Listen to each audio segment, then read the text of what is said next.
одоо томруулдаг шил сувг нь одоо сувг гэсэн дамжуулж байгаа тий. Энэ нөгөө нэг одоо бидний 7 өдөр ажлын 7 exchange энэ 7 гариг чинь бидний ажлын 7 өдрийг нэг-нэгээр нь энерги хувьд илүү хэрэгшээдэг гэж үздэг байна. Sunday гэж юм. Sunday, Monday буюу Moon Day. За. Saturday буюу Saturday тий. Saturday. Хасаа өдрийг бол санчир ивент одоо илүү хэрэгшээдэг. Бүтэнсэн өдрийг нар. За тэнгууд энэ 7 гаригийнхаа энергийг ойлголоо. Энэ 7 гаригийнхаа энергийг одоо тайлбарлахаар бүр гоё утгатай болоод.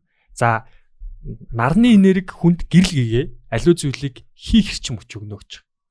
Бүтэн сайнд юм ажиллаа эхлүүлвэл сайн. Тэгээ бид нар амраад байна шүү дээ тий. Нөө. Бид нар бүтэн сайнд ажиллаж байгаа гэсэн. Хийж бүтээх энергитэй юм байна тий. Нар өөрөө одоо мөн чанар нь за ведэд бол 3 төрлөөр хилдэг л дээ. Нэгдүгürt гэрлийг өгч чинь, хоёрдугürt дулааныг өгч байна. Гуравдугürt нарны мөн чанар бол хүнд тийм аливаа зүйлийг бүтээх урам зориг өгдөг гэж. Гэтэл бидний өгдөөс бол яг тэр 3 дахь утгын шууд мөн чанарыг ярьж байгаа. Нар аливаа зүйлийг хийх хүчийг өгнө. Аливаа зүйлийг хийгээд өөрөө бадрах хүчийг өгнө. Нар чи өөрөө нарныхаа аймгийг каридад явчих штэ тий. Бүгдийг авч яваад дулаанаар хангаад тэнгуут өөрөөсөө гэрэл цацруулж байгаа. Тэр гэрэл цацарсан энерги нь гэрэл нь дэлхий дээр ургамал амьтныг ингээд бойжуулж штэ. Гэтэл хүнд яаж нөлөөлөхийг бид нар мэддэг байх хэрэгтэй. Зөвхөн бидний арсыг борлуулаад өнгөрт юм уу те. За одоо ийм мэдлэгтэй байх юм бол common. Гэхдээ шинжлэх ухаан өөрөө астрологиг буюу мөнх тэнгэрийн яг spiritual мэдлэгийг өөрөө шашинтайгаа адилхан ингэж батлагдаагүй учраас уучлаарай түр байж ихгүй юу гэд хаалганых нь гадаа зөкс очдөг. Тэгэхээр би юун дээр үнслэж яриад байна вөхөр одоогийн орчин үеийн астролог, эртний нүүдэлчдийн астролог, ведийн астролог буюу энэтхэгийн астролог гурыг гуруулангийн зэрэгцүүлээд тавихад яг ижлэх юм. Астрологийн орчлон таньсан мэдлэг нь яг ижлэн гарч ирдэг байхгүй. Гэхдээ тухайн ард түмнүүдийн түүнийг таньчаад өөрийнхөө амьдралыг сонгосон дадал зуршил нь ондоо. Барууныхан бол тэнгэрийн гэрлээс нуугддгаараа явсан.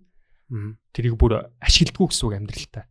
Ведүүд бол тэнгэрийн гэрлийг одоо аргад нь төлөөлүүлж ингээд мэдсэн мэтэгүүгийн хооронд ингэж явж гин гэсэн утгаар явж байгаа. Нүүдэлчид болохоор яг тэрний хуулийг нь дагж гинэ гэсэн үг. Тэгэхээр шинжлэх ухаан нарны энерги гэрлийг судлахаас өмнө тэрийг агуулгын хувьд хүний амьдралд ямар бодиттой энерги өгөөж гин гэдгийг тэр мэрэгүү ухаантнууд таниад тэгээд тэр мэдлэг үлдээсэн байдаг гэсэн үг байхгүй. Тэнгууд нарны бид нар мөн чанар буюу тэр агуулгыг яриад байгаа. Биднэрт яг юу гэдэг. Тэгэхээр нар сар хоёулаа хүний сэтгэлийн энергийг тэтгдэг гэж үздэг. Яг нөгөө йогатай адилхан нар сарны 2 могоон судал оршин тогтнодог гэсэн шүү дээ тий. Хүний амьдралыг тэтгдэг. Яг тэрнтэй адилхан хүний сэтгэлийн энергийг юунд тэтгдэг гэж үздэг. Нар бол хүний үйлдэлийг итгэлийг өгдөг. За сар болохоор хүний мэдрэмжийг өгдөг. Хэрвээ сарыг бид нар пүнк гэж нюктчихил та цөмдөчээ. Хоёлоо зомби болно гэсэн. Зөө. Нөгөө мэдрэмжээ сарнаас авдаг байхгүй юу? Дэлхий дээр байгаа бүх одоо оршин суугч нар ч тий амьтанч байсан хүнч байсан. Тесла байгаа ш Никола Тесла. Бидний оюун санааны их усүр хааны газараас ирж байгаа. Гэхдээ би хаанаас гэдгийг мэдэхгүй байна гэж хэлсэн мэт. Тэгэхээр миний оюухан ажиллаж байна. Тэнгууд тэрний их усүр буюу оюуны энергийг нэг газар үйлдвэрлэгдээд надад ирж штэ. Гэтэл өнөөдөр хүмүүс энэ мэдлэг байхгүй учраас энэ мэдлэгийг өгүүлсэн байгаа учраас өөрийнхөө сайнд л өөрийнх нь толгойн ажиллаад ингээд яваад байна гэж ойлгоод байна шүү. Тархин энэ оюун ухааныг үйлдвэрлээд байна.